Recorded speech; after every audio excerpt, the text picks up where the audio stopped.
With the 2024 NBA draft right around the corner, the New York Knicks continue to work out prospects as they try to find the two picks that they want to make in the first round. We're going to break down Tyler Smith, the athletic forward out of the G League Ignite, and then Baylor Scheirman, the oldest prospect in the NBA draft, a sharpshooter out of Creighton. We'll dive into both those players, but before we do, I just want to hear from all the real ones out there. I love going down in the comment section and reading your thoughts, because I learn a lot from everybody that watches this channel. Name a player you want the Knicks to draft. Give me a name in the comment section, and I'll do some more scouting on that player.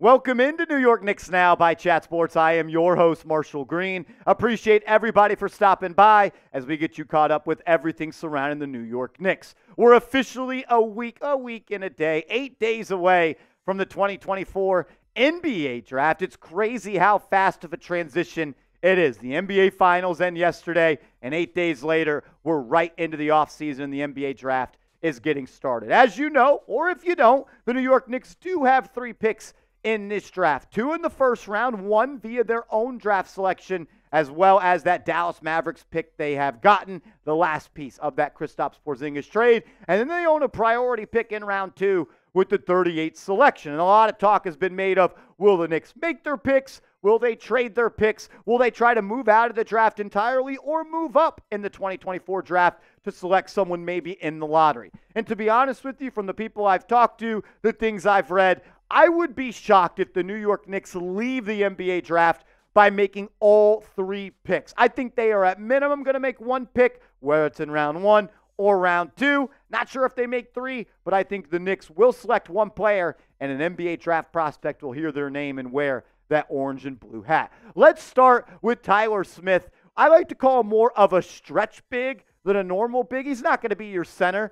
In an ideal world, he is a stretch 4 for you. He's just 19 years old, played for the G League Ignite last year. He's out of Fort Worth, Texas. He's 6'9" and 224 pounds. So he has prototypical size for a guy that you're trying to see develop into a stretch big in this league. Some of the overall thoughts on him, a scouting report, he's a very explosive finisher, whether in transition, on putbacks, or off alley-oops. When you go watch his tape, this guy quite literally jumps off the screen. He is a high flyer. It could be off alley-oops. It could be as a roll man. He can attack in transition, and he can rise and throw it down with the better players in this class. He has a really smooth jumper, and maybe that's just the lefty effect. When you see a guy left-handed shoot it a couple times, you're like, this guy's got a nice-looking form. And he actually shot pretty efficiently with the Ignite, but I do still think he's got a ways to go to be considered an above-average shooter in this league. Has plenty of time. Overall, he's a high-energy player, but needs to give more effort on the boards in defense. I don't want to call him out too much on his effort, playing for the G League Ignite, and the only reason you're there is to up your draft stock. Maybe he's looking out, not trying to get hurt. Overall, super athletic player, can play above the rim, and he's got some upside on the defensive end as well. Kevin O'Connor of The Ringer in depth says Tyler Smith is a smooth shooter with good footwork and a quick release, making over 40% of his threes. He's more of a standstill threat at this point, though. He's a potential versatile weapon in the 2-man game. He's an effective roller, catching lobs, and occasionally dunking over defenders. And when you go watch the tape, you see all of that come to fruition. He played in 22 minutes per game last year for the G League Ignite, averaging just under 13.5 points per game. I think at his size and his athleticism, he should be a better rebounder than he displayed, just hauling in 5 boards per game. I think that's an area he can grow in this league. Not much of a table setter or a creator for others. Doesn't really look to do that, not really asked to. But I like the efficiency that he had last year, over 47% from the field and almost 37% from downtown. Some combine results for him. The guy, we talked about it, can jump through the roof, almost a 40-inch vertical, showed good quickness in that short shuttle. He's got length as well, a 7'1" wingspan with an 8'9" standing reach. So just off sheer length, he can be a guy, if he learns how to use that verticality rule, could protect the rim. And then you put that on top of the fact that he could jump out of the gym. He should be an elite shot blocker in this league, and I think that's an area he could develop into. Some advanced stats for him. His true shooting percentage last year, 61.2, solid. Effective field goal percentage, 54.5, pretty solid. And he actually had a decently high usage rate for the Ignite last year. I don't expect that number to be even close to that in the NBA, but it showed you he could carry a large workload. Still just 19 years old. Some pros and cons. Hyper athlete. Needs to be better off the bounce when looking to create his shot. That will continue to develop as he does in the NBA. His defensive potential, I think, is on the higher end of this draft class just because of length, size, and athleticism. And I worry a little bit about his offensive ceiling. I think he could be a guy that averages 13, 14, 15 points in this league. Just the way he goes about it is something I'm still trying to figure out. I think he's going to be best as a roll man, someone running in transition and being a high flyer on alley-oops. And that's why my pro comp for him, Josh Smith, is somewhat what I see in his game. Maybe it's because he's a lefty and he's a long, athletic, high-flying big, but I see a guy that's got defensive upside, can finish around the rim, and someone that comes into this league at an extremely young age and could be someone that maybe knocks down that perimeter shot at a high clip. Young Jay Smooth, 2K legend.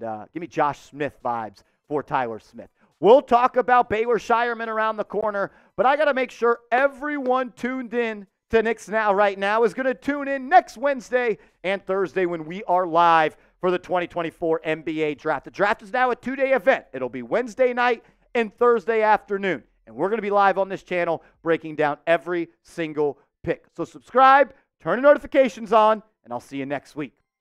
From Tyler Smith to Baylor Scheirman, and I'm not sure there's a bigger yin and yang when you talk about comparing two draft prospects. Scheierman is going to be the oldest player in the NBA draft. He will be 24 upon opening night. He's 6'6", 202 pounds, and is where Smith was an athletic player that has a lot of upside. I think Scheierman is close to his ceiling. He is a crafty scorer who can get a bucket from almost any spot on the floor. When you first hear about Scheierman, you think about a guy that's just a catch-and-shoot player. And that's not really what he is. He can handle, he's got a little step back to his game. He can get to the rim, can finish with either hand. He is someone that I can see being an immediate threat from the outside of knocking down that open shot. I also found that he was a much better rebounder than I anticipated considering his size, under 6'7". He just got the fundamentals down. He knows how to box out, how to find a body, and I think he reads the ball extremely well off the rim, a la Josh Hart.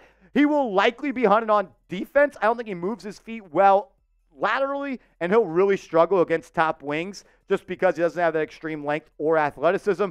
But you're not drafting Baylor Scheirman to be a defensive stopper. You're drafting him so he could spread the floor and knock down that three ball for you and maybe be a little bit of a crafty scorer off the bench. Kevin O'Connor of The Ringer says this, quote, he's a versatile shooter who can drain threes from way beyond the arc using screens, handoffs, and movement within the flow of the offense. He's a capable ball handler who can attack closeouts using the threat of his jumper with pump fakes to get into pull-ups and floaters. He can also get all the way to the rim for touch finishes high off the glass. And outside of the rebounding numbers for Scheierman, what I found to be most interesting about his game is you hear about Scheierman, and you probably already have your preconceived notions of the player he is. But, man, he can get downhill. He's crafty. He's got a little juice in his game attacking the glass. Not someone that's violently going to do it, but watch your head because he has put a couple of people on posters, knocked down 38% of his threes last year in 36.8 minutes per game. That man did not come out of the game.